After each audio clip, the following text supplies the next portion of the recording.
Selamat datang di kajian tafsir Al-Quran bersama Ustaz Syam Al-Marusi dengan tema menghadapi manusia penghasut.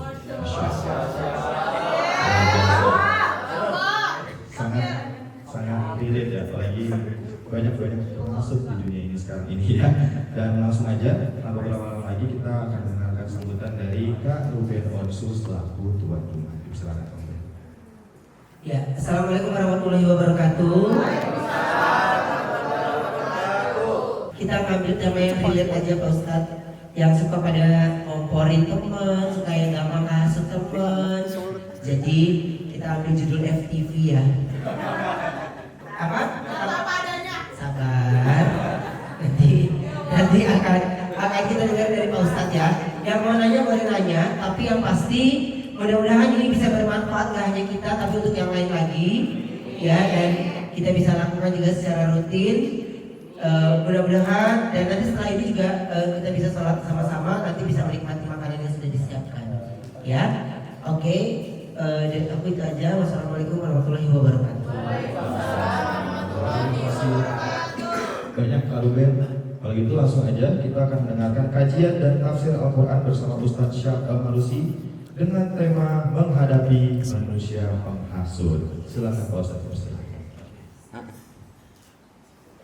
Bismillahirrahmanirrahim. Alhamdulillahirabbil alamin wassalatu wassalamu ala asyrafil anbiya'i wal mursalin sayyidina wa maulana Muhammadin wa ala alihi wa sahbihi ajma'in. Subhanaka la ilma lana illa ma 'allamtana innaka antal alimul hakim. Rabbi shrah li sadri wa yassir li amri wahlul 'uqdatam min lisani yafqahu qawli. Allahumma la sahla illa ma ja'altahu sahla wa anta taj'alul hazna idza syi'ta sahla.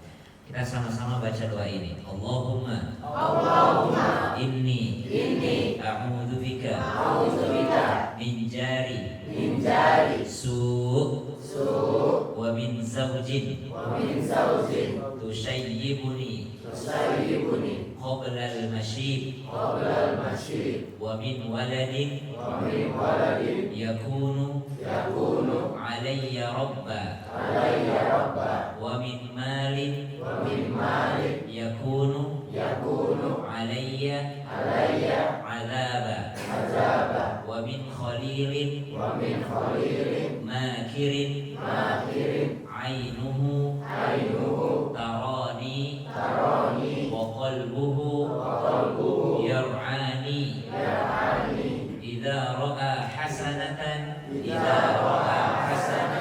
dafanaha wa idza ra'a sayyi'atan adza'aha. Amin ya rabbal alamin. Tahu artinya enggak? Oh, mau aja suruh amin. Kalau tahu artinya ini mendalam banget artinya. Doa dari Nabi SAW. Allahumma inni, ya Allah sungguh aku a'udzubika, berlindung kepadamu min jarisu, dari tetangga yang buruk. Karena semewah apapun rumahnya, kalau tetangganya rese, tidak nyaman juga tuh. Tiba-tiba kita pengen keluar, mobilnya nalangin. Tiba-tiba ini segala macam tetangga, oh subhanallah. Kalau tetangga bikin kajian, alhamdulillah ikut kajian. Tapi kalau tetangganya rese, subhanallah, senikmat apapun rumahnya, agaknya ada yang berkurang. Kemudian yang kedua, wa a'udzubika min zawjin tushayyibuni qabla al-mashib. Ya Allah, aku berlindung kepadamu dari pasangan yang membuatku beruban sebelum waktunya. Yang baru datang tadi beruban sebelum waktunya. Tahu aja lagi ada masalah Ustaz. Iya. Nah, itu dia makna doanya itu. Aku berlindung dari pasangan yang bikin aku beruban sebelum waktunya. Maksudnya pasangan yang bikin stres mulu akhirnya beruban cepat adalah ya Allah, aku berlindung dari pasangan yang bikin aku mumet, yang bikin aku stres. Waladin yakunu alayya rabba. Ya Allah, aku berlindung padamu dari anak yang menjadi tuan bagiku. Betapa banyak sekarang anak yang menjadikan orang tuanya budak. Banyak anak terlilit judi online, dia jual sertifikat tanah orang tuanya, dia jual rumah orang tuanya, segala macam. Bahkan ada anak yang akhirnya memaksa orang tuanya terjerat kriminal gara-gara anaknya menjadi tuan bagi orang tuanya. Karena hanya orang tua sayang sama anaknya, dia mau melakukan apapun. Nah, wa min waladin yakunu alayhi rabba. Ya Allah, jauhkan aku dari anak yang menjadi tuan bagiku. Jangan sampai kita orang tua menjadi budak bagi anak kita, dan itu tanda-tanda akhir zaman. Kalau sudah ada seperti itu, ya berarti sudah dekat-dekat akhir zaman. Wa min malin yakunu alaihi azab. Ya Allah, aku berlindung kepadamu dari harta yang justru menjadi azab bagiku. Pernah dengar gini enggak? Jangan kaya-kaya amat, lama nanti hisapnya. Pernah dengar ya? Kalau dipakai kebaikan, insya Allah gampang hisapnya. Yang susah itu kalau harta sedikit tapi jadi azab. Ada orang hartanya banyak tapi insya Allah jadi kebaikan. Kenapa? Karena bermanfaat. Coba lihat, kalau kita meninggal dunia 3 yang tidak terputus. 1, sedekah jariah. Sedekah jariah paling bagus kalau banyak harta.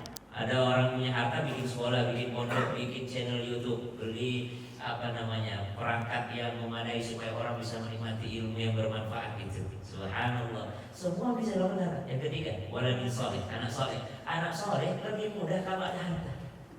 Tiga amalan yang tidak terputus semuanya dimudahkan kalau ada harta.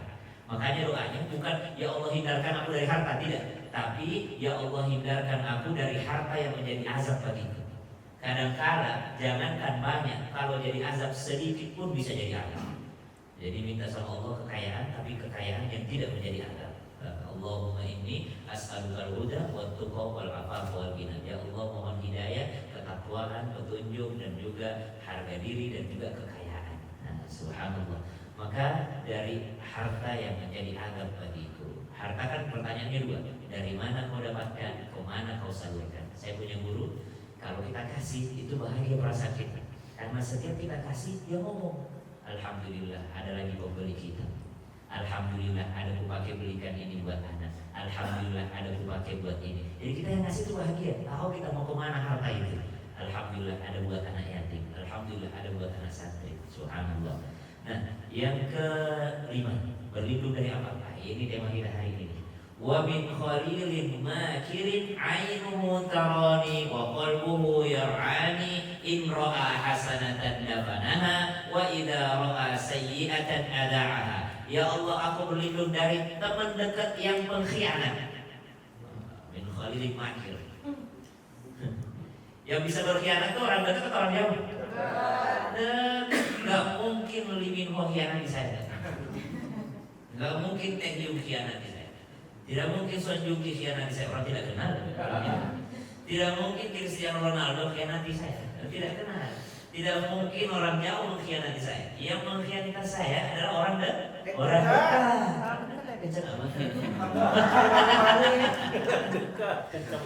Siapa yang membunuh Habil?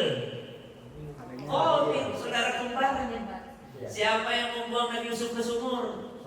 Saudara-saudaranya.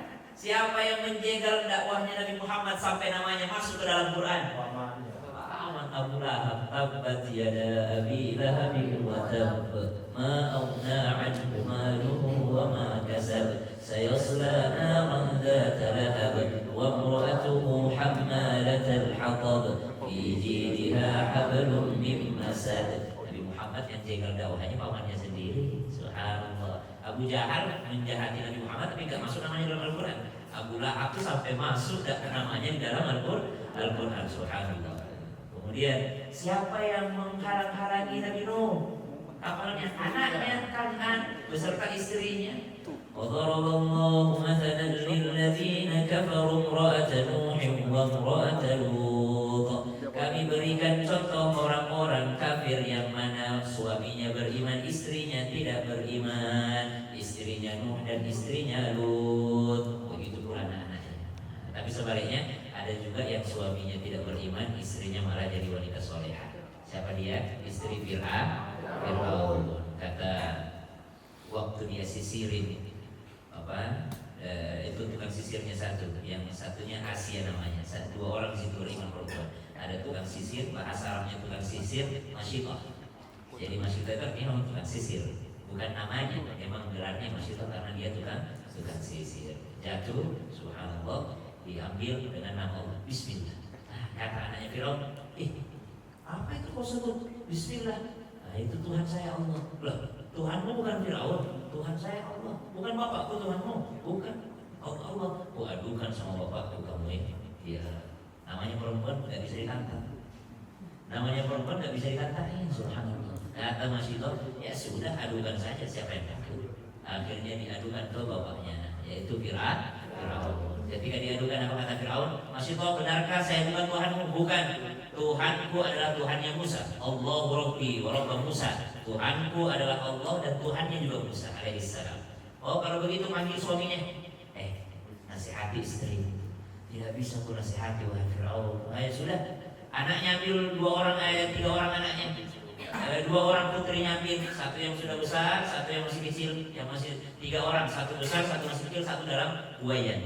Akhirnya kata Firaun, Masito, kalau kau tidak mau beriman bahwa saya Tuhanmu, lempar suamimu ke dalam bejana yang berisi minyak panas. Jadi minyak panas dikasih air. Subhanallah.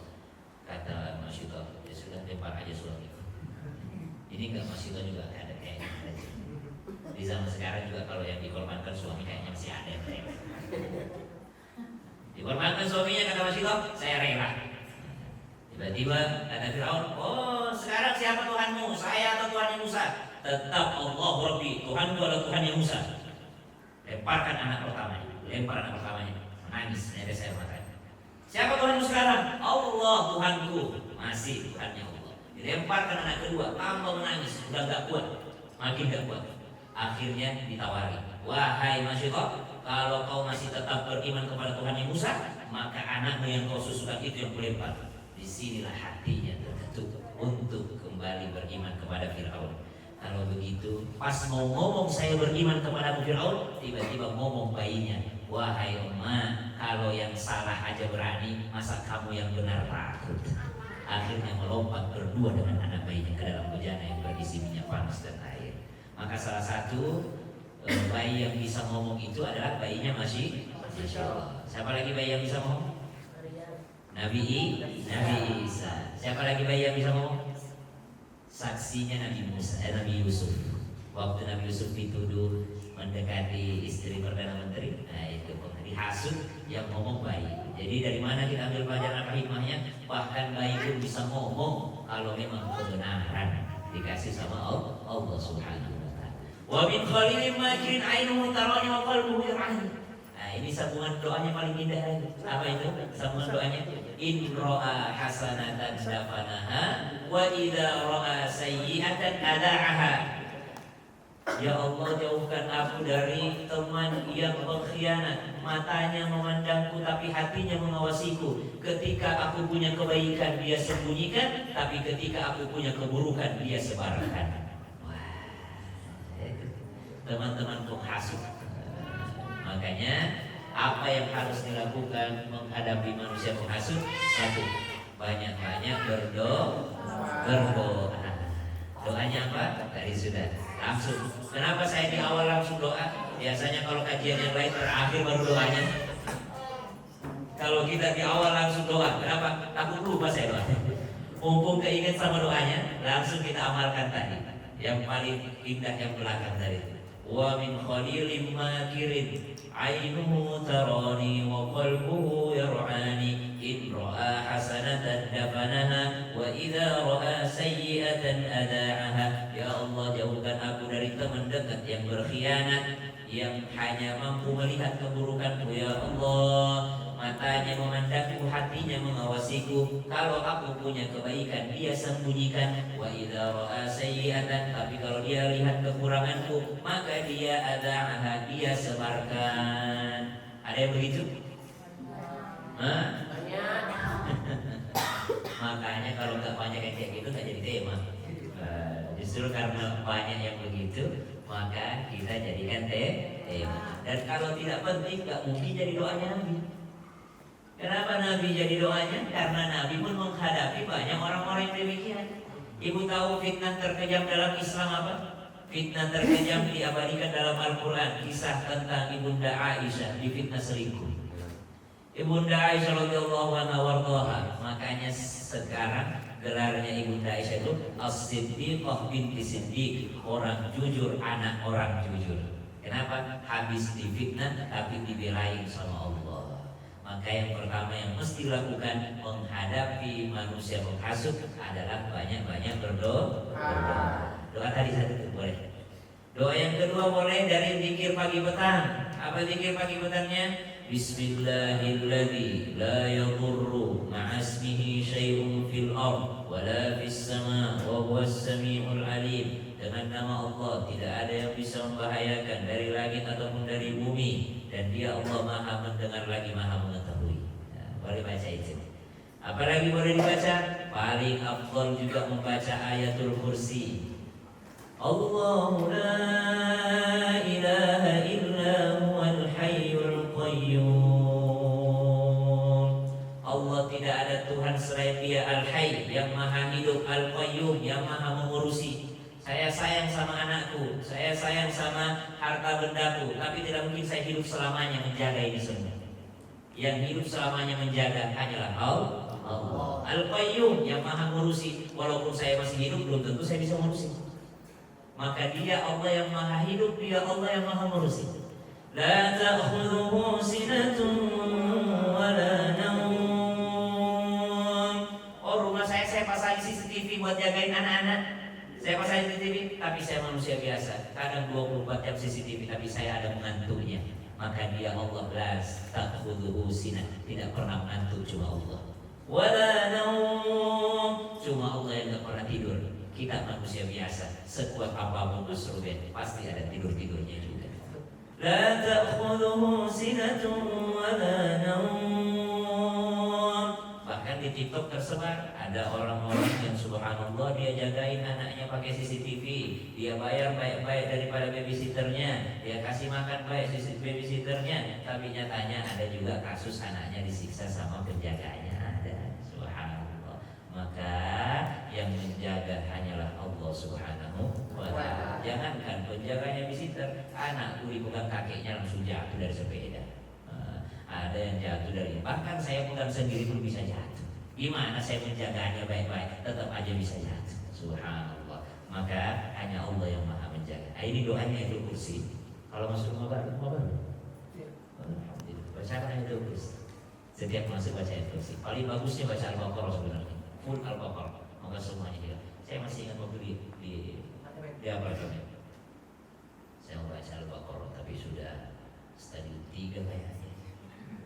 Belum selesai Al-Baqarah, bisa lompat dia dari sini. Nah, ini saya baca saja singkatan dari Al-Baqarah. Apa singkatan Al-Baqarah kalau diringkas? 5 ayat pertama, ayatul kursi plus 2 ayat terakhir. Ini diringkas. 5 ayat pertama plus ayatul kursi dan 2 ayat terakhir. Ini daripada ayat-ayat surah Al-Baqarah. Nah, jadi kalau ada sesuatu segala macam, bacain. Mobil baru, rumah baru, baju baru, apapun yang baru, bacain ayatul kursi. Siapa yang membacakan ayatul kursi kepada sesuatu yang baru, insya Allah tidak akan usang sampai ada gantinya. Saya punya mobil baru, nanti besok unboxing iPhone 17. Unboxing iPhone 17, kita usah ASMR pakai kuku.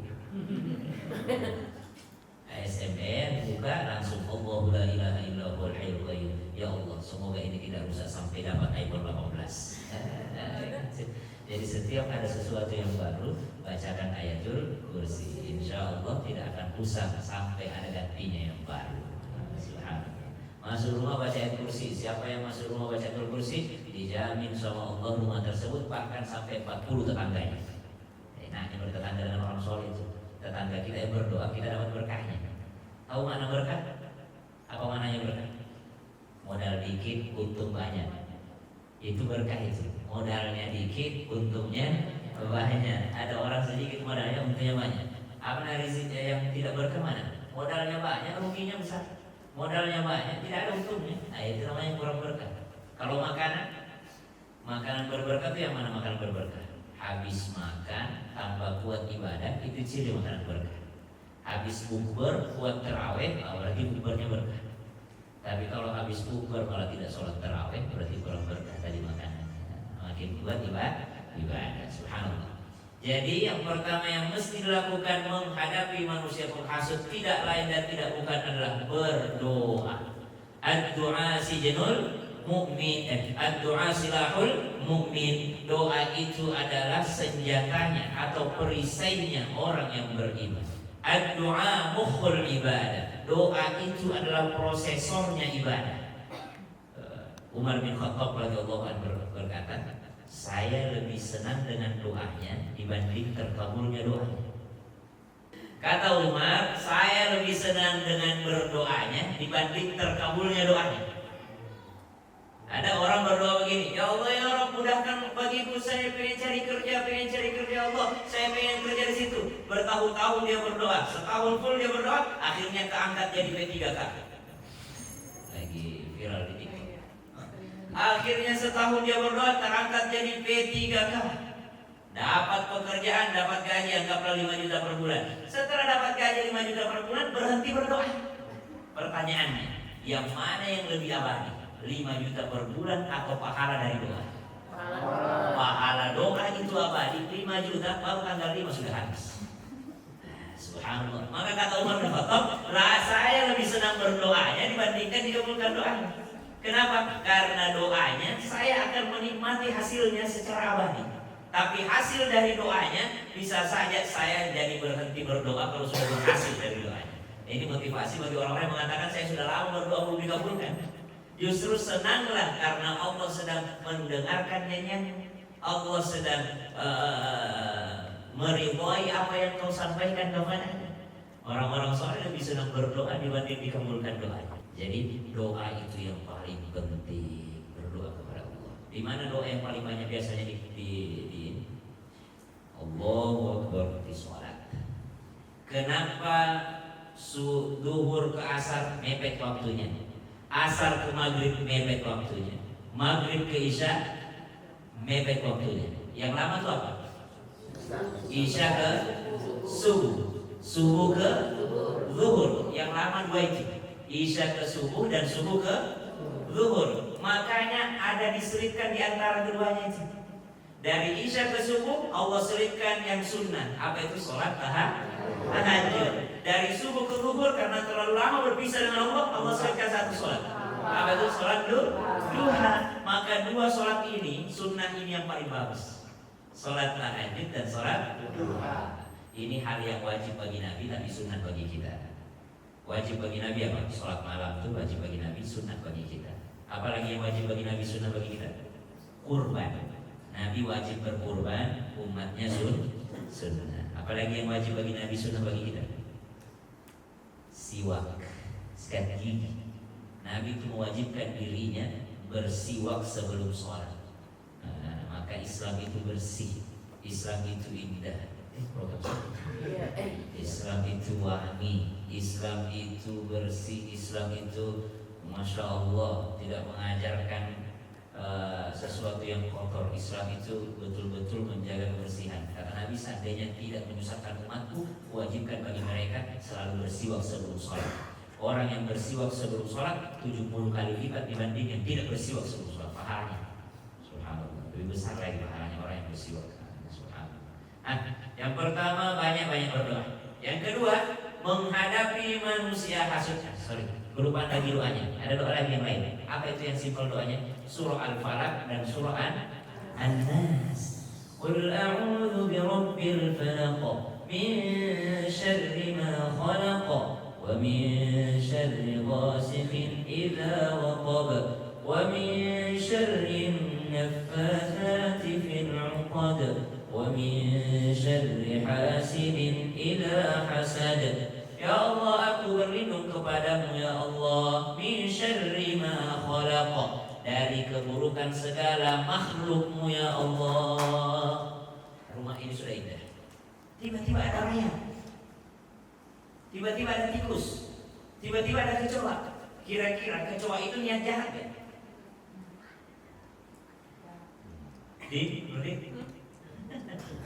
Kalau ada kecoa masuk ke kamar kita, pertanyaannya, si kecoa itu niat jahat gak ke kita?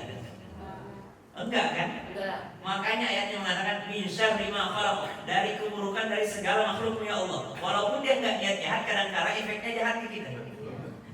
Dia enggak niat jahat, tapi berefek jahat ke kita. Coba orang nanam padi, petani. Habis nanam padi datang tikus. Hama, dimakan tanamannya. Apakah tikus niat jahat? Enggak, emang makanannya. Emang makan. Makanya indahnya Al-Quran itu qul a'udzu birabbil falaq min syarri ma khalaq. Katakanlah aku berlindung daripada yang menguasai segala sesuatu, dari keburukan segala yang tercipta, segala yang diciptakan dari ciptaannya Allah. Karena kadang-kala enggak niat buruk tapi ada efek buruknya. Tidak ada niat keburukannya, cuma berefek buruk sama kita. Nah, doanya qul a'udzu birabbil falaq min syarri ma khalaq wa min syarri ghasiqin idza waqab wa min syarri naffatsati fil 'uqad. Dari sihir. Berarti dalam Islam, apakah ada sihir dalam Islam? Jawabannya ada. Jawabannya ada. Apakah ada santet dalam Islam? Jawabannya ada. Dan itu ilmu gaib semuanya. Apakah dalam Islam ada bangsa jin? Ada. Ada jin muslim, ada jin kafir. Jadi kalau bangun tahajud agak ngeri-ngeri sedap bangun tahajud tuh, takut ada yang amin, justru jangan takut, justru bahagia. Berarti banyak muslim di rumahnya.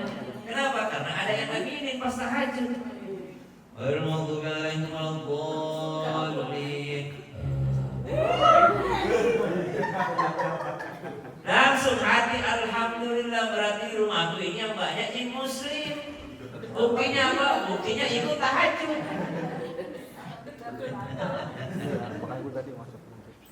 Makanya kalau masuk kamar mandi usir jinnya. Allahumma inni a'udzubika minal khubuthi. Kamar mandinya ada di mana? Di dalam kamar tidur. Jadi kalau diusir jin dari kamar mandi, dari kemana jin?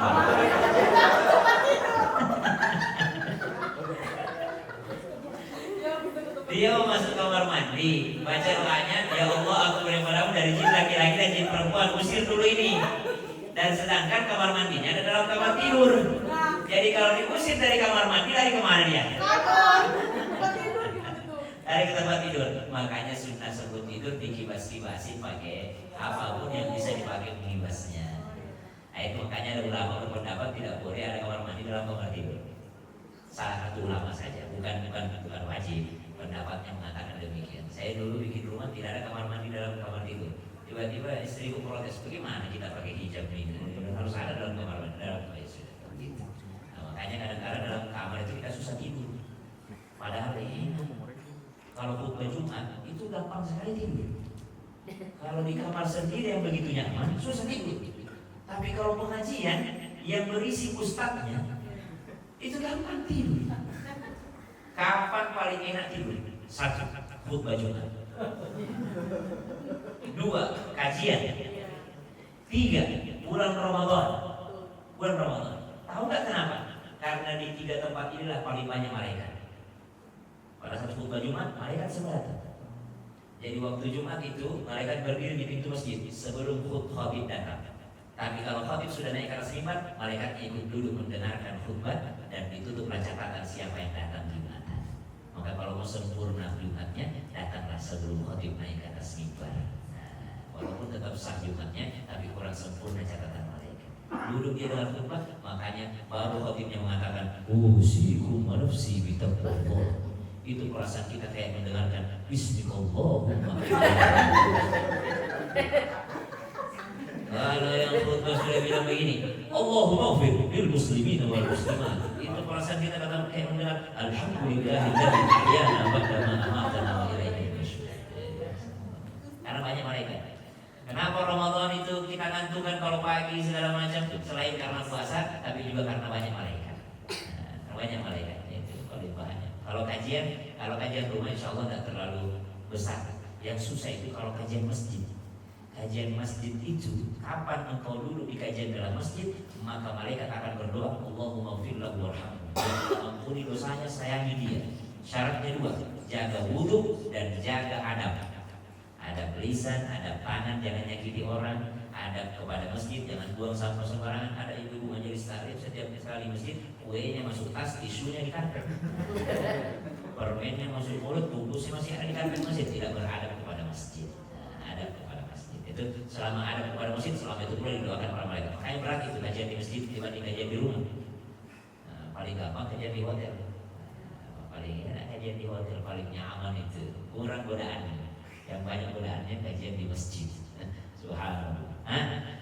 Maka minta kepada Allah, wa min syarrin naffatsati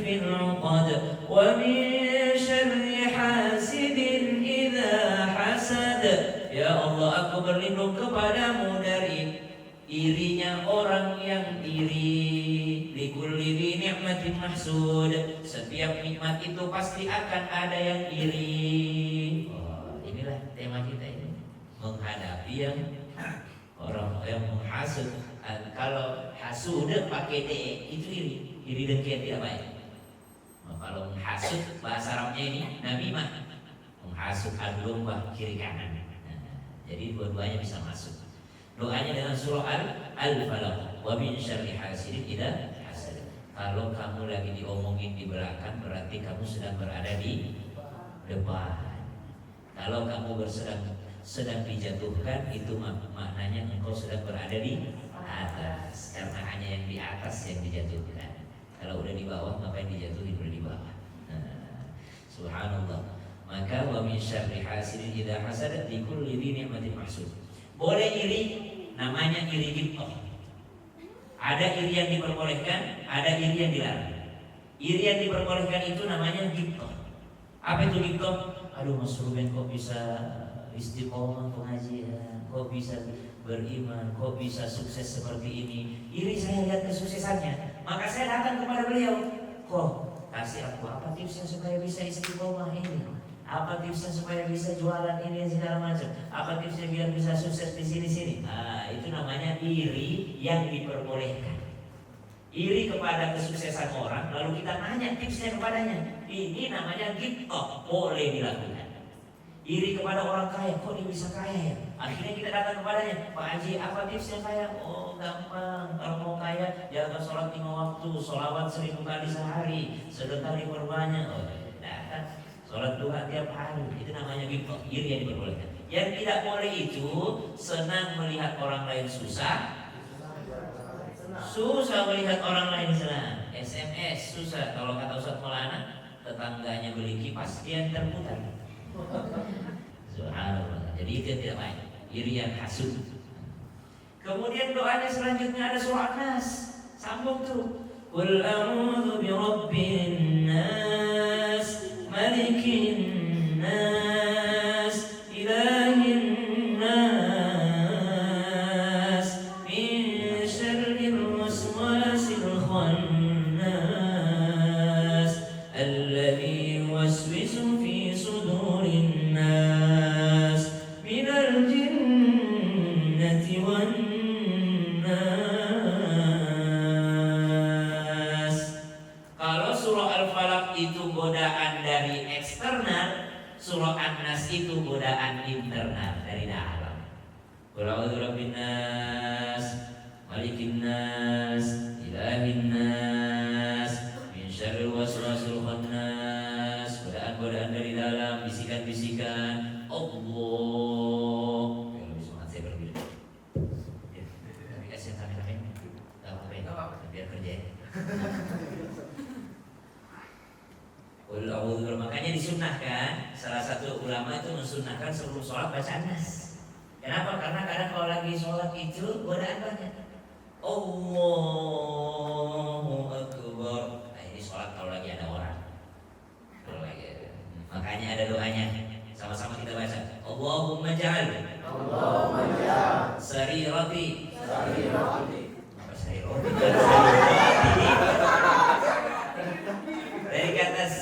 Dari kata sir, rahasia, sarira, asrar, Allah, sampai jadi roti. Sarirati. Allahumma ja'al sarirati khairan min alaniyati. Ya Allah, jadikanlah amal tersembunyiku lebih baik dibandingkan amal yang kupamerkan. Karena kalau amal yang dilihat orang kadang-kadang otomatis. Kalau rame,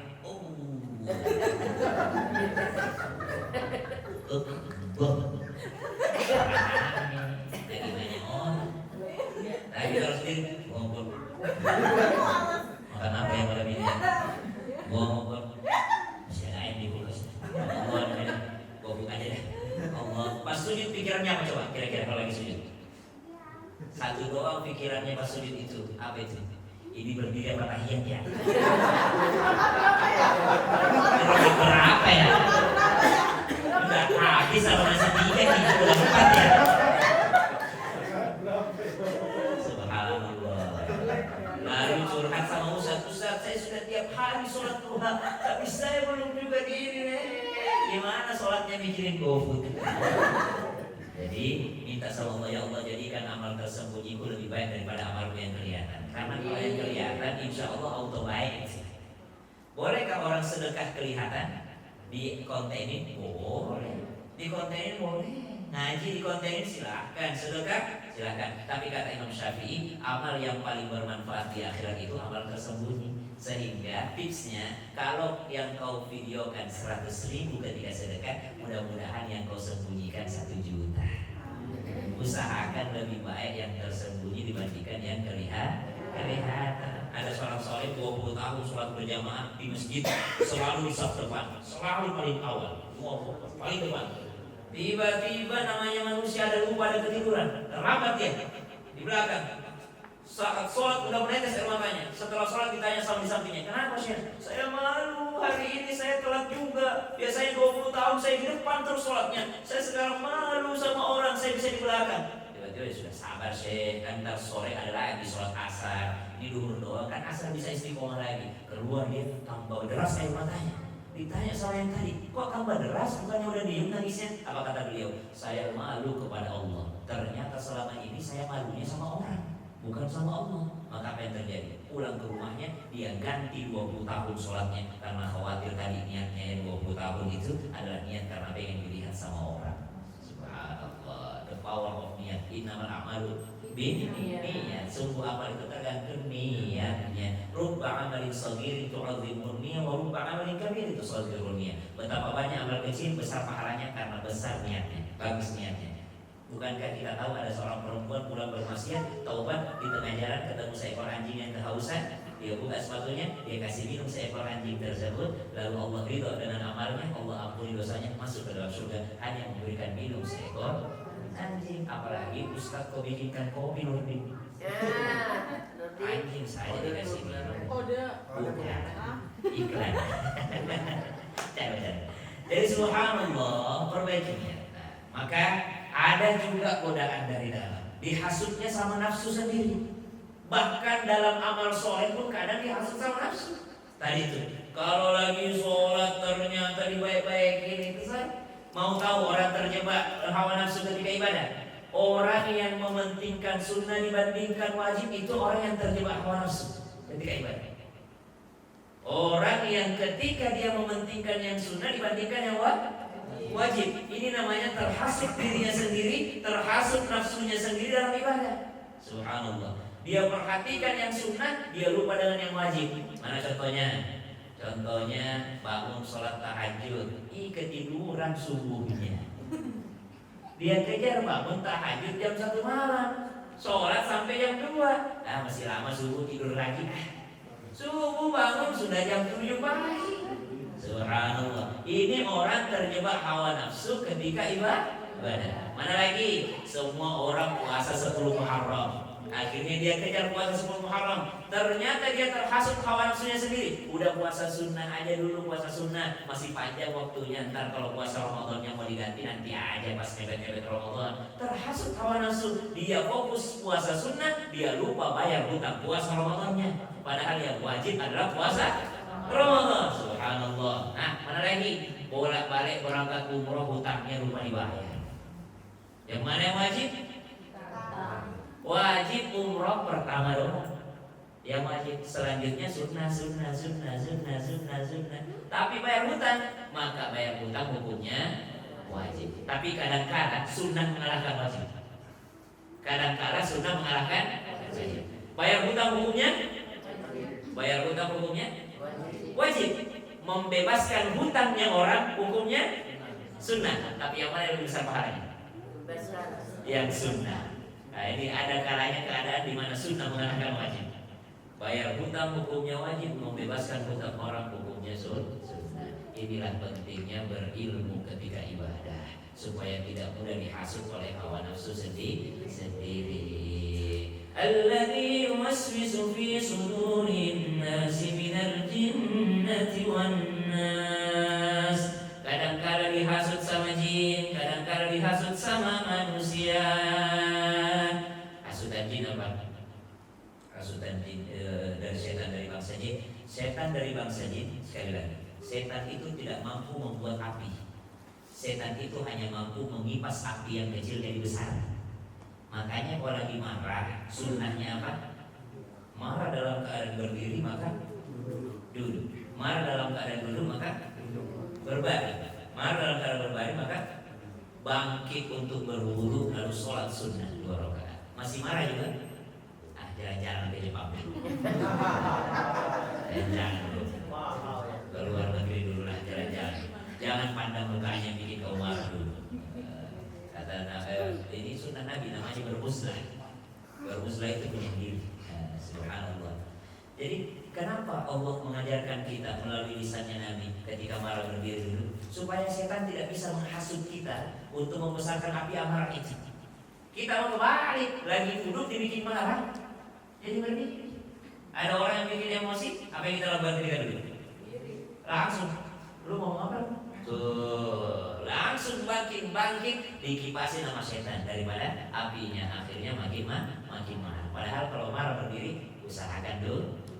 Wal kadhiminal ghaidh. Setiap orang punya marah, tapi orang beriman bertakwa mampu membungkus amarahnya dengan akhlak yang baik. Minal jinnati wan nas. Kalau manusia penghasut, masuklah kita ini.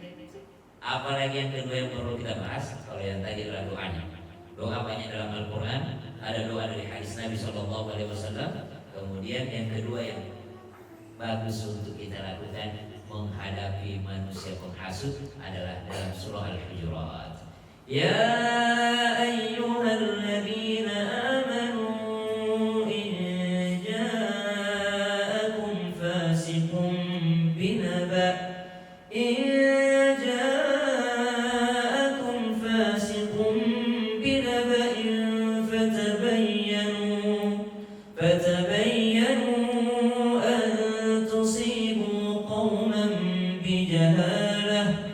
تصبحوا على ما فعلتم نادمين.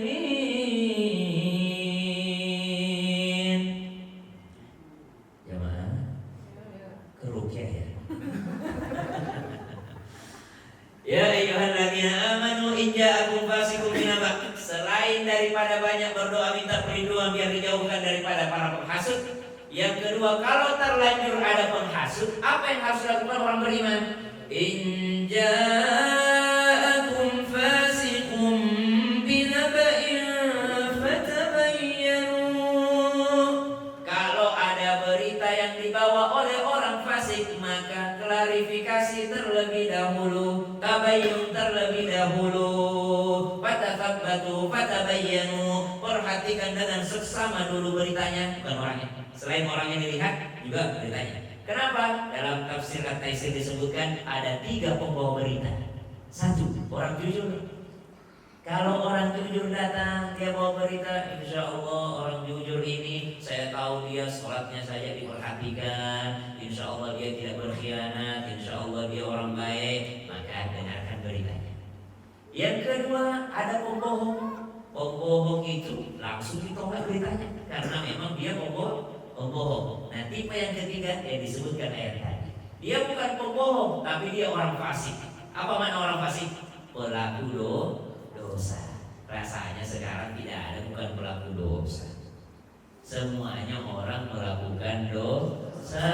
Tiada satupun manusia yang bersih daripada dosa. Makanya guru saya mengajarkan, kalaupun kau pandang pendosa, bahkan nyata-nyata dia berbuat dosa, doakan mereka. Apa doanya guru? Allahumma kama farrahtahum fid dunya farrahtahum fil akhirah. Ya Allah, sebagaimana di dunia ini mereka bahagia dengan alkoholnya, mereka bahagia dengan dosanya, bahagiakan lagi mereka di akhirat. Saya bilang berat juga doanya nih. Masa berdosa kita doakan bahagia di akhirat? Apa maknanya? Kata guru saya, maknanya mudah-mudahan mereka bertobat, karena tidak mungkin dia bahagia di akhirat kalau tidak bertobat. Kadang-kadang sekarang kita pandang orang langsung lihat dosanya. Kadang-kadang kita pandang sebelah mata orang-orang yang masih berdosa. Jangan pandang mereka sebagai hamba Allah yang masih dikasih nyawa. Berarti masih ada kesempatan untuknya berbuat baik dan taubat kepada Allah Subhanahu wa ta'ala. Siapa yang pernah menyangka baru bikin pengajian seperti ini? Tidak akan pernah ada yang menyangka. Tiba-tiba undang kajian, subhanallah. Maka kita tidak boleh memandang orang lain sebelah mata. Penilaian itu hanya milik Allah Subhanahu wa ta'ala. Allahumma kama farahtahu fi dunya farahtahu fil akhirah. Ya Allah, sebagaimana Engkau membuat mereka bahagia di dunia ini dengan dosanya, bahagiakan lagi mereka di akhiratmu ya Allah. Bagaimana caranya bahagia di akhirat? Yaitu dengan bantu mereka untuk bertaubat. Gitu kalau kita mandang orang. Makanya kalau sekarang mungkin kita rasa banyak berita-berita yang datang, hasutan-hasutan yang datang. Apa kata Al-Quran? In ja'akum fasiqun binaba'in fatabayyanu. Maka validasi dulu, maka verifikasi dulu, maka tabayyunkan terlebih dahulu, cek dulu kebenarannya. Apalagi berita-berita di sosmed, subhanallah, viral, ini segala macam, viral. Ketahuilah engkau masuk kubur tidak ada pertanyaan dari mungkar nakir. Kenapa Fir'aun sombong? Tidak ada. Apakah ada pertanyaan di kubur nanti? Kenapa Fir'aun sombong? Tidak ada. Apakah ada pertanyaan di kubur nanti? Kenapa Korun sombong? Tidak akan pernah ada. Tidak ada pertanyaan mungkar nakir tentang orang lain kepada kita. Makanya kita ini gak usah terlalu kepo sama hidupnya orang. Kalau terlalu kepo sama hidupnya orang, itu menghabiskan waktu kita. Tuba liman syaghala aibuhu an uyubin nas. Sungguh beruntung orang yang sibuk dengan kekurangannya daripada sibuk dengan kekurangannya orang lain. Berarti sebaliknya, sungguh celaka orang yang sibuk dengan kekurangannya orang lain sehingga lupa dengan kekurangan dirinya sendiri. Saya kalau kalau mau ke Singapura medical check up, setelah dikasih tahu penyakitnya sama dokter, apakah dia marah kepada dokternya? Tidak, justru dia bayar karena setelah medical check up biar diperbaiki tubuhnya. Nah sekarang ada orang yang tahu aib kita, ada orang yang tahu kekurangan kita, lalu kita dikasih tahu, mestinya kita bahagia juga. Kenapa? Orang itu telah memberitahukan penyakit hati saya, sehingga saya akan mengubahnya. Kata Umar bin Khattab, rahimallahu man ahda ilayya uyubi. Semoga Allah merahmati orang yang menunjukkan kekurangan saya. Karena kalau gak ada yang ngasih tahu susah, gak bakal berubah. Nurdin, kegedean suaramu. Nurdin, kamu kalau ketawa dikurang-kurangin. Nurdin, ini segala macam. Nurdin di Konoha. Nurdin di Konoha. Ini kalau ada orang kasih tahu kekurangan akhlak kita, ya mestinya kita bahagia, kata Umar bin Khattab. Kenapa? Karena kalau kesehatan fisik orang kasih tahu kekurangan fisik, engkau pasti bahagia. Masa engkau dikasih tahu kekurangan akhlakmu, engkau malah marah? Nah, maka pengajian yang paling bagus adalah pengajian yang bikin kita tersinggung. Saya banget itu yang dibahas. Itu berarti pengajiannya sedang masuk ke dalam hati. Tuba liman syaghala aibuhu an uyubin. Sungguh beruntung orang yang sibuk dengan kekurangannya dibandingkan kekurangan orang lain. Subhanallah. Maka kalau ada manusia penghasut, jangan tiba-tiba percaya sama dia. Mesti kita mengklarifikasi. Kenapa? Fatusbihu ala ma fa'altum nadimin. Takut-takutnya kita terlanjur menghukumi, padahal kita menghukumi sesuatu yang salah, sesuatu yang keliru. Namanya pengadilan dunia, tidak ada yang adil seadil-adilnya. Yang seadil-adilnya hanyalah pengadilannya Allah Subhanahu wa ta'ala. Kita manusia ini hanya melihat zahirnya saja, lahirnya saja kita pandang ini. Apa yang kita pandang sekarang ini? Laki-laki bergamis, berpeci, ustaz. Yang dilihat zahir. Siapa yang tahu dalam-dalamnya saya? Allah Subhanahu wa ta'ala. Manusia yang paling tahu dalam-dalamnya saya? Ibu saya, ayah saya. Siapa yang paling tahu lagi? Istri saya. Maka tips bagi yang belum menemukan pasangannya, setelah menikah, semakin lama yang kau temukan adalah kekurangannya, bukan kelebihannya. Semakin lama orang bersama, yang ketemu adalah kekurangannya, bukan kelebihannya. Ada orang menikah, dikira baik, ternyata begini orangnya. Cuma satu manusia, semakin kau kenal, semakin ketemu kebaikannya. Siapa dia? Nabi Muhammad sallallahu alaihi wasallam. Selain Nabi Muhammad, semakin kau kenal semakin tahu baunya. Semakin kau kenal semakin tahu watak aslinya. Nah, itu manusia biasa. Makanya kita berlindung daripada hal-hal demikian. Nah, yang pertama doa, yang kedua tidak langsung menghukumi kalau menghadapi manusia penghasil. Yang ketiga, jangan teruskan keburukannya. Jangan diteruskan. Jangan menjadi orang yang main forward aja. Jangan menjadi orang yang menyambung keburukan. Jadilah pemutus keburukan. Bagaimana caranya? Kalau engkau bisa mendakwahinya, dakwahi. Man ra'a minkum munkaran falyughayyir biyadihi. Siapa yang melihat keburukan maka cegahlah dengan tangan, kuasanya. Kalau tidak bisa fabil lisani, dengan lisannya. Kalau tidak bisa fabil qalbi, wa dzalika adhaful iman. Paling selemah-lemahnya iman adalah membenci daripada perbuatannya. Subhanallah. Menghindari daripada hal buruk tersebut. Ada hasutan-hasutan, kita berusaha menghentikan dengan cara mendakwahi. Kalaupun tidak bisa menghentikannya, jangan menjadi penerus keburukannya. Dan yang terakhir, yang keempat, menghadapi manusia penghasut dengan segala adu dombanya. Apa yang mesti kita lakukan? Kata Imam Al-Ghazali, ratusan tahun yang lalu kita sudah berada di zaman yang mungkin kita perlu menyendiri. Apa itu? Beruzlah. Karena rata-rata dosa tidak bisa dilakukan tanpa adanya orang lain. Ngomongin orang bisa nggak sendirian? Mungkin pernah nggak ngomongin orang sama tembok? Pernah. Astagfirullah. Sendirian aja gibah. Gibah itu takkan pernah bisa dilakukan tanpa orang lain. Menghasut itu tidak akan pernah terjadi tanpa ada orang lain. Berbohong itu takkan terjadi tanpa ada orang lain. Ngefitnah orang takkan terjadi tanpa ada orang lain. Maka banyak dosa yang terjadi kalau ada orang lain. Maka cara menghindarinya, hindari orang lain. Apa caranya? Beruzlah. Apa itu beruzlah? Menyendiri. Masalahnya sekarang udah menyendiri, introvert tapi HP-nya di bawah. Harusnya menyendiri yang benar-benar menyendiri. Nabi Muhammad SAW turun kepadanya ayatul Quran, ayat pertama karena menyendiri. Naik ke Jabal Nur, masuk ke Gua Hira, karena menyendirinya turunlah daripada Iqra bismi rabbikal ladzi khalaq. Terus Nabi Musa alaihissalam turun kepadanya suhufi Musa karena menyendiri di Bukit Tursina di atas gunung. Semuanya karena menyendiri. Coba sesekali coba healing sendirian. Kemana? Healingnya sendirian enak. Di mana paling bagus? Paling bagus di mana? Di kamar. Paling bagus di boleh di rumah. Jangan habiskan sholat di masjid, sisakan juga di rumah. Maksudnya yang wajib-wajib aja di masjid. Sunnahnya qobliyah, ba'diyah, duha, tahajud usahakan di rumah. Ada satu mihrab yang tempat menyendiri yang hanya Allah yang mengetahui apa yang kau sampaikan.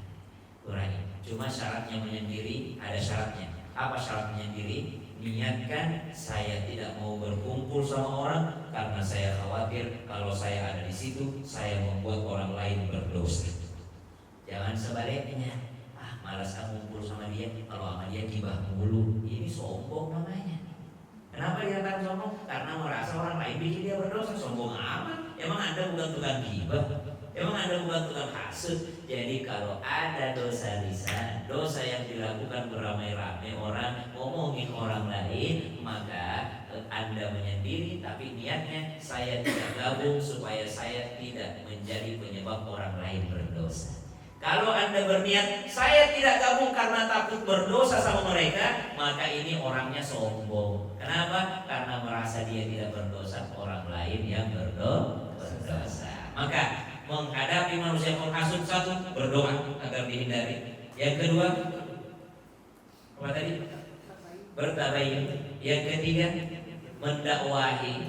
Boleh memutus daripada apa yang dia hasutkan. Boleh dengan mendakwahinya supaya dia berhenti, boleh dengan menampalnya dengan kebaikan. Wa idza marru bil lagwi marru kiroma. Kita tuh kalau habis berbuat buruk usahakan tambal dengan kebaikan.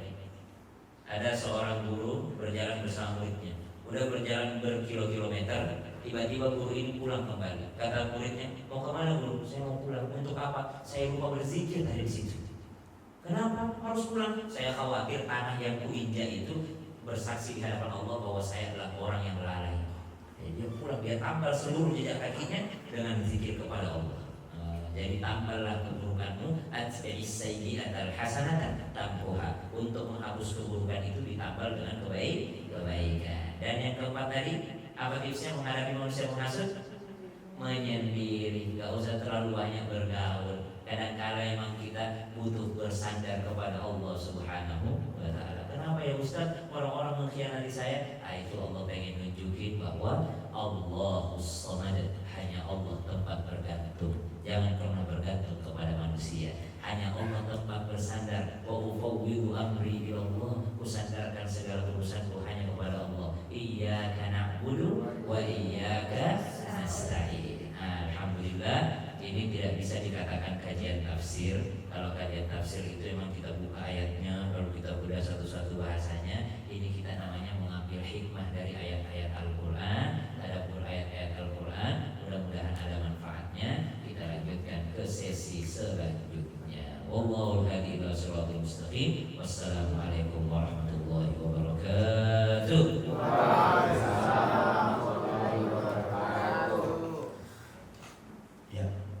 Sekarang kita akan langsung ke sesi tanya jawab. Mungkin ada para jamaah yang mau langsung bertanya sama Pak Ustaz.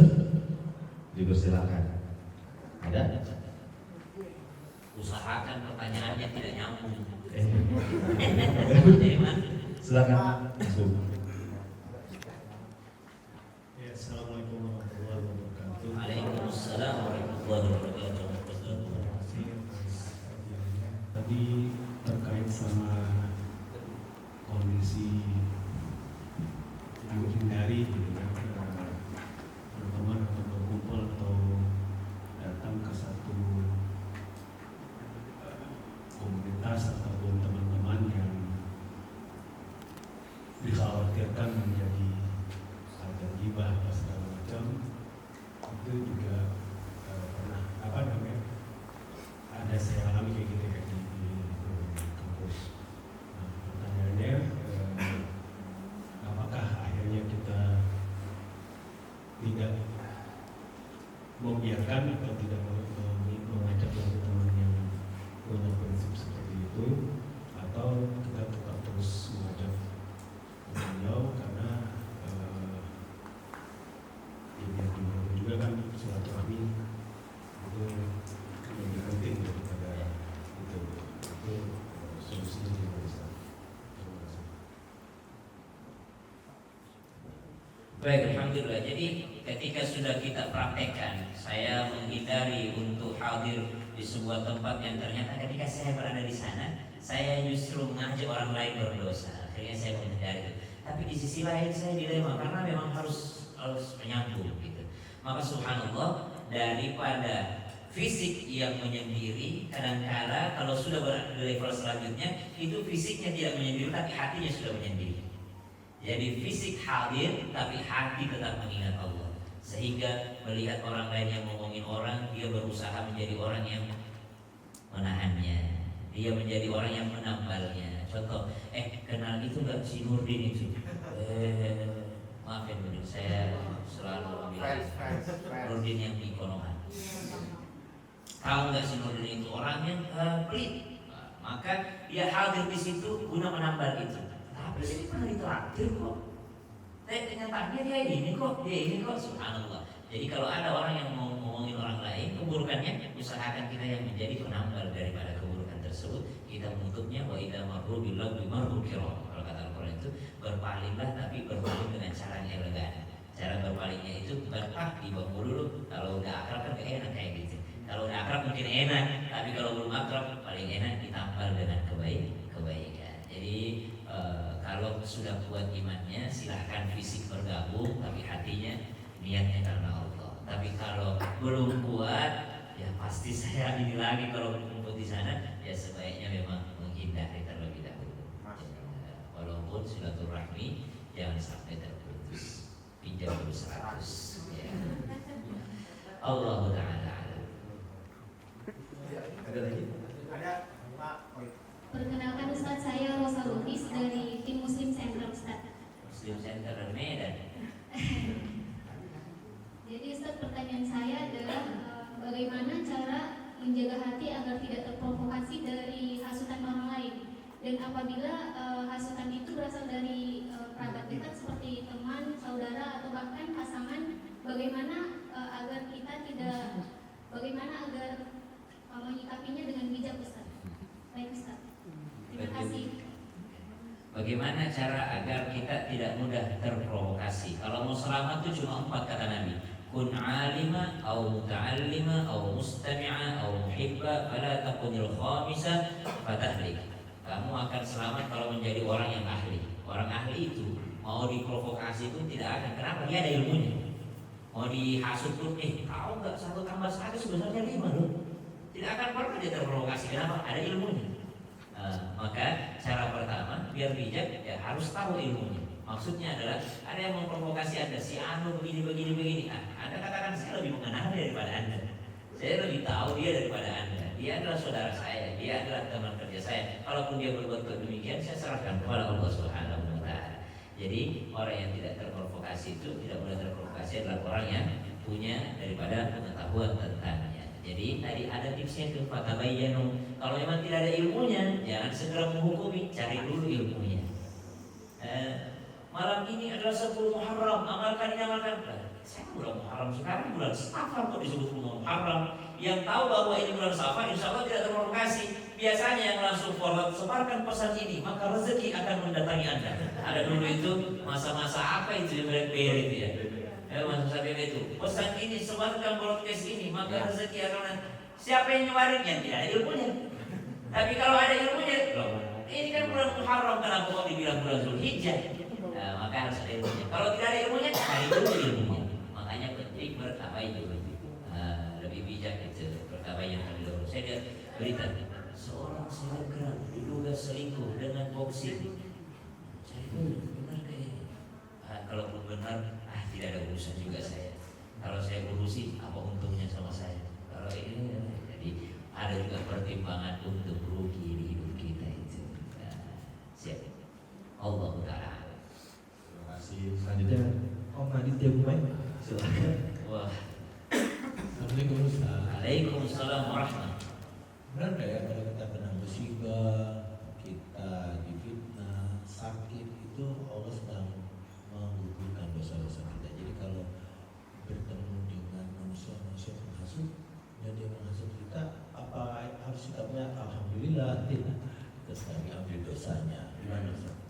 Baik. Ajaban diambil mukmin, sungguh menakjubkan, amazing seorang beriman. Karena kulluhu khair, bagi mereka semuanya baik. Kalau dia ditimpa yang enak-enak, dia alhamdulillah. Kalau ditimpa yang tidak enak, tetap alhamdulillah ala kulli hal. Segala puji bagi Allah atas segala keadaan. Kenapa? Karena tidaklah seorang muslim tertusuk duri kecuali Allah ampuni dosanya. Orang kena sakit itu dosanya diampuni dan doanya diterima sama Allah. Kenapa orang yang lagi sakit itu diterima doanya? Makanya kalau kita besukin orang yang sedang sakit, satu, kita doakan dia supaya sembuh. Yang kedua, minta doanya, karena doanya sedang diterima sama Allah.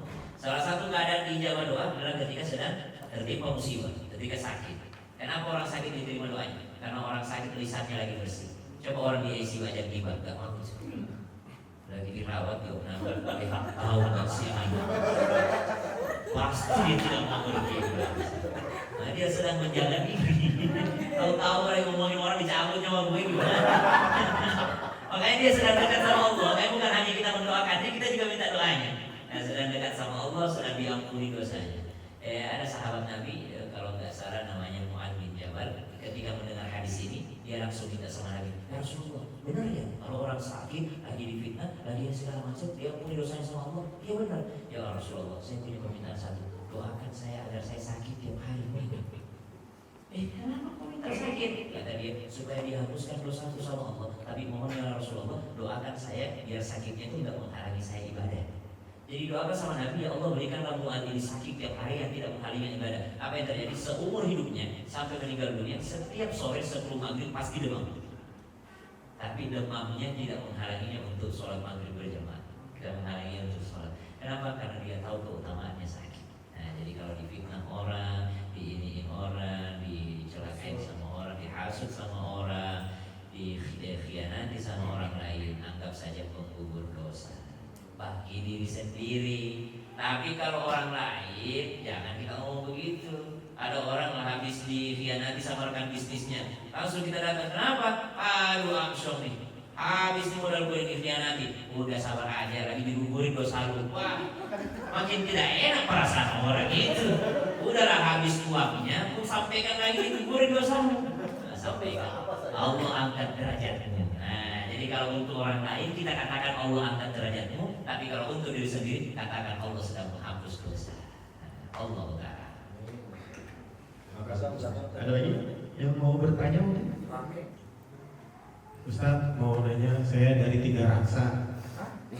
Iya, saya mau nanya gimana caranya menghasut adik saya supaya agar bisa mau nikah, Ustaz. Terima kasih, Ustaz. Jadi ternyata dari tadi saya bahas hasutan yang tidak baik, ternyata di belakang diam-diam ada yang berusaha mencari hasutan yang baik. Ya, Masya Allah. Jadi dakwah itu kan bisa juga dikatakan dengan menghasut ya. Kita hasut dia dengan pikiran-pikiran yang baik. Yang pertama, ketahui dulu hukum nikah. Hukum nikah itu aslinya adalah mubah, boleh. Kayak makan, boleh enggak, pilihan. Jadi nikah itu boleh nikah, boleh enggak. Naik statusnya menjadi sunnah. Kalau dia mengatakan, aduh saya pengen ikut Nabi ya, berarti naiklah statusnya dari mubah menjadi sunnah. Jadi berpahala dia. Naik statusnya menjadi wajib nikah itu kalau udah punya pacar. Tidak mau menikah, tapi tiap hari dia bonceng anaknya orang. Udah punya pacar, dia udah wajib ini, bukan sunnah lain ini. Kalau udah wajib dia udah berdua-duaan. Subhanallah. Nah, bisa menjadi makruh kalau memang dia masih ragu. Jangan nikah dulu kalau memang ragu. Ragu apanya? Ragu finansial. Ragu apanya? Ragu bisa bimbing atau tidak. Ragu apanya? Ragu menafkahi, adakah tempat tinggal setelah nikah atau masih nenek mertua, kan gak enak kalau masih nenek. Nah, jadi dia masih ada keraguan-keraguan itu, silakan ditahan dulu. Silakan kalau memang masih ada keraguan gitu. Dan haram menikah kalau memang dia ada penyakit yang bisa membahayakan daripada pasangannya, ataupun haram menikah kalau memang dia sudah punya pasangan bagi perempuan. Maka subhanallah, lihat dulu statusnya si adiknya apa ya? Statusnya kayaknya dia udah wajib nih, gak mau nikah tapi ceweknya di mana-mana nih. Adiknya cewek, Ustaz. Oh, adiknya cewek. Kalau perempuan itu tidak menikah tapi dinikahi, jadi yang dihasut calonnya. Calonnya nggak ada, Ustaz. Calonnya nggak ada cari. Kalau nggak ada mubah. Perempuan itu kan bukan menikah tapi dinikahi. Jadi jangan pernah nanya kepada seorang wanita kapan nikah. Salah pertanyaannya. Karena perempuan itu dinikahi, bukan menikah. Jadi dia nunggu dilamar aja. Jadi kalau dia sudah ada yang melamar, engkau itu kepada agamanya. Kalau pilih laki-laki lihat 4 ya. 1, apanya? Harta. 2, tampang.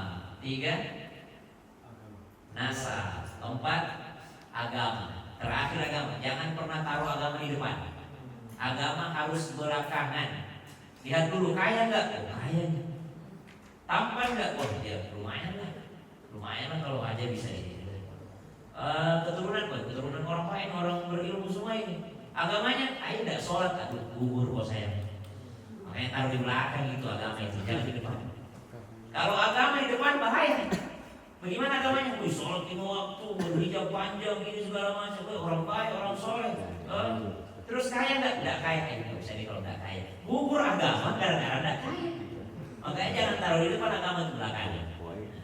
Gimana kaya nggak? Biasa aja. Tampan nggak? Biasa aja. Keturunannya biasa aja. Agamanya, oh masya Allah kalau agama nggak usah ditanya. Ya udah terima aja deh, agamanya bagus.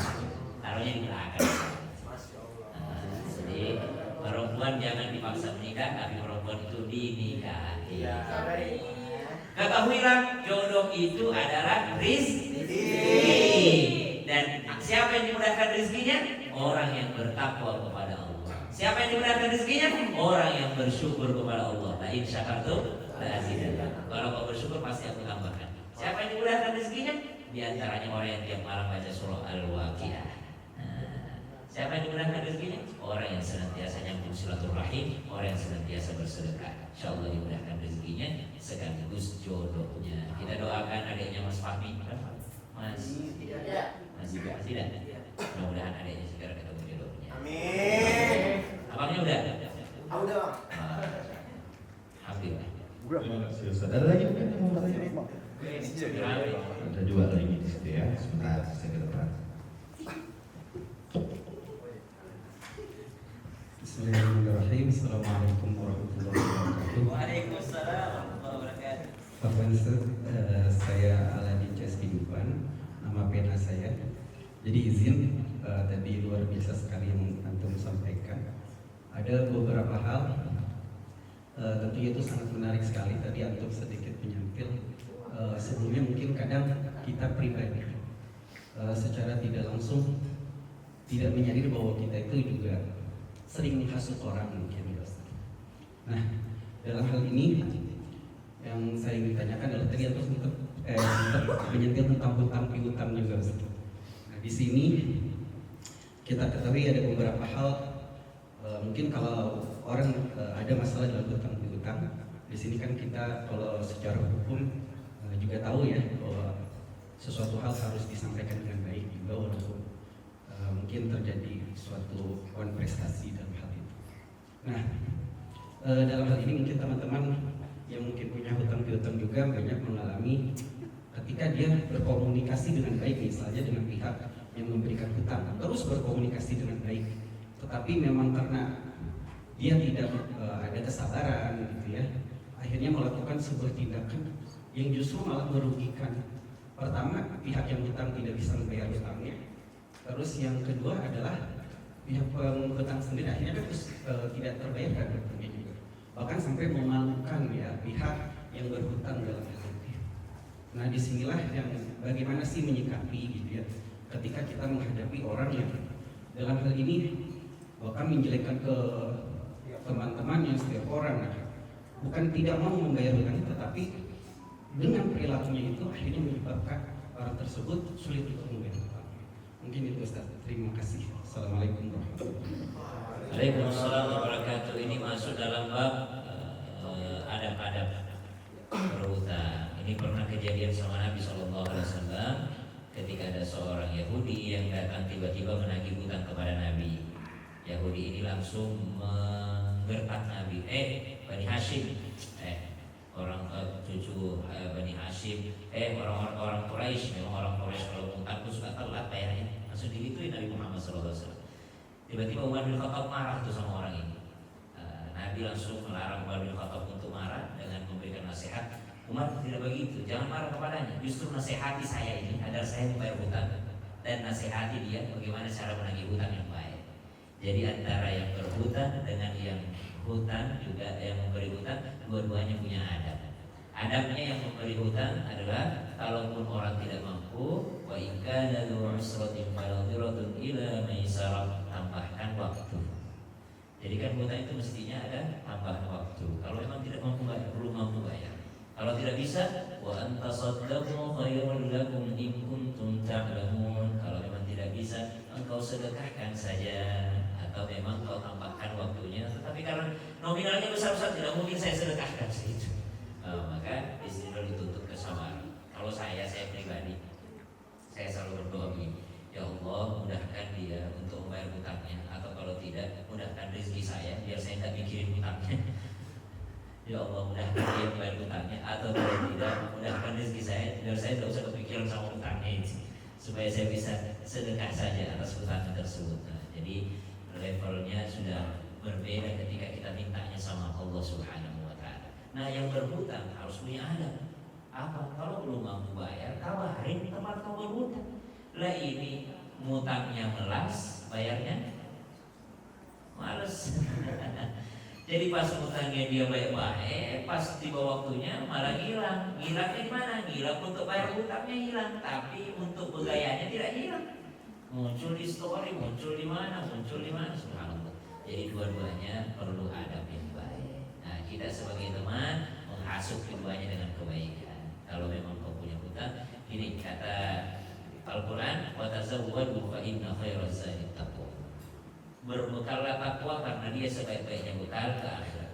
Tapi hati-hati, ada seburuk-buruknya bekal. Apa seburuk-buruknya bekal ke akhirat? Adalah sengketa dunia. Ketika ada orang datang kepada Nabi SAW mati syahid, kata Nabi pertanyaan pertamanya, ya Rasulullah, ini mau disolati. Pertanyaan pertama Nabi, ada hutang atau enggak? Karena kalau ada, maka selesaikan dulu urusan dunianya, baru kita antar dia ke akhirat. Subhanallah. Maka saking pentingnya sengketa dunia jangan sampai masuk ke akhirat. Jadi dibutuhkan kebijaksanaan daripada keduanya. Komunikasi aja sih. Yang berhutang minta waktu, yang dihutangi melapangkan dada untuk menambah waktu ataupun bersedekah kalau memang dia mampu. Wallahu ta'ala. Terima kasih Ustaz. Baik, tadi merupakan pertanyaan terakhir ya, karena kita mau mengejar waktu maghrib. Maaf. Kita langsung izin Ustaz untuk doa penutup dari Ustaz. Ustaz Syafran Marisi dipersilakan. Yang pertama saya doakan tuan rumah, Pak Ruben, semoga Allah berkahi rumahnya ini, Allah berkahi keluarganya, Allah berkahi pekerjaannya, Allah sehatkan beliau. Kita tahu baru saja melewati ujian sakit segala macam, Allah sehatkan beliau lahir batin, dan Allah bahagiakan beliau dunia wal akhirah, Allah selamatkan beliau dunia wal akhirah. Begitu pula kita yang mengaminkan doa ini, Allah berikan kita kebahagiaan dunia wal akhirah. Kalau ada yang datang ke sini dalam keadaan susah, mudah-mudahan keluar dari pintu itu sudah mudah hidupnya. Amin. Kalau ada yang datang dalam keadaan menjomblo, belum ketemu jodohnya, keluar dari sini ketemu jodoh. Amin. Datang ke sini ternyata belum punya keturunan, keluar dari sini insya Allah kasih keturunan yang soleh. Yang kurang sakinah keluarganya ditambahin sakinah. Yang belum pernah berangkat umroh ataupun haji, Allah mudahkan berangkat haji. Al-Fatihah. A'udzu billahi minasyaitonir rajim. Bismillahirrahmanirrahim. Alhamdulillahi rabbil alamin. Ar-Rahmanir Rahim. Maliki yaumiddin. Iyyaka na'budu wa iyyaka nasta'in. Ihdinas siratal mustaqim. Siratal ladzina an'amta 'alaihim ghairil maghdubi 'alaihim waladdallin. Allahumma shalli 'ala sayyidina Muhammadin an-nabiyil ummi wa 'ala alihi wa sahbihi wa sallim. Allahumma inna na'udzu bika min jaris su'. Ya Allah, kami berlindung kepadamu daripada tetangga yang tidak baik. Kami berlindung kepadamu dari pasangan yang tidak baik. Kami berlindung kepadamu daripada anak-anak yang tidak saleh. Ya Allah, kami berlindung kepadamu daripada harta yang mencelakakan kami. Ya Allah, berkahi harta kami, berkahi keluarga kami. Ya Allah, berkahi tempat tinggal kami. Ya Allah, berkahi hidup kami. Ya Allah, berkahi pekerjaan kami, rezeki kami. Ya Allah, wa min khalilin nakir. Ya Allah, kami berlindung daripada orang-orang yang berkhianat. Ya Allah, ainuhu tarana wa qalbuhu yar'ana. Ya Allah, yang mana mata mereka memandang kami, akan tetapi hati mereka selalu membenci kami. Ya Allah, ya Allah, jauhkan kami daripada teman-teman yang tidak baik. Ya Allah, pertemukan kami dengan teman-teman yang bisa menggandeng kami sampai ke surga-Mu. Ya Allah, Allahumma ighfir lana dhunubana wa liwalidina warhamhum kama rabbawna shighara. Ya Allah, berkahi pengajian kami ini. Ya Allah, jikalau orang tua kami masih hidup, panjangkan umurnya. Jikalau sedang sakit, sehatkan. Ya Allah, jikalaupun orang tua kami sudah meninggal dunia, maka lapangkan kuburnya, terangkan kuburnya, jauhkan dari siksa kuburmu. Ya Allah, Rabbana hab lana minas salihin. Ya Allah, berikan hidayah kepada anak-anak keturunan kami. Ya Allah, keluarga kami, pasangan kami, orang tua kami. Ya Allah, dan jadikan kami dan keluarga kami daripada orang-orang yang berakhlak al-Quran. Rabbana atina fid dunya hasanah wa fil akhirati hasanah wa qina adzabannar. Ya Allah, sebagaimana Engkau kumpulkan kami di tempat ini sore ini, maka kumpulkan kami kembali di Jannatul Firdaus bersama Sayyiduna Muhammadin sallallahu alaihi wasallam. Walhamdulillahi rabbil alamin. Kurang lebihnya mohon dimaafkan. Allahul hadi ila shiratal mustaqim. Wassalamualaikum warahmatullahi wabarakatuh. Ya, Pak Ustadz, terima kasih banyak. Ini kasih tangan dulu untuk Pak Ustadz nih. Yang luar biasa.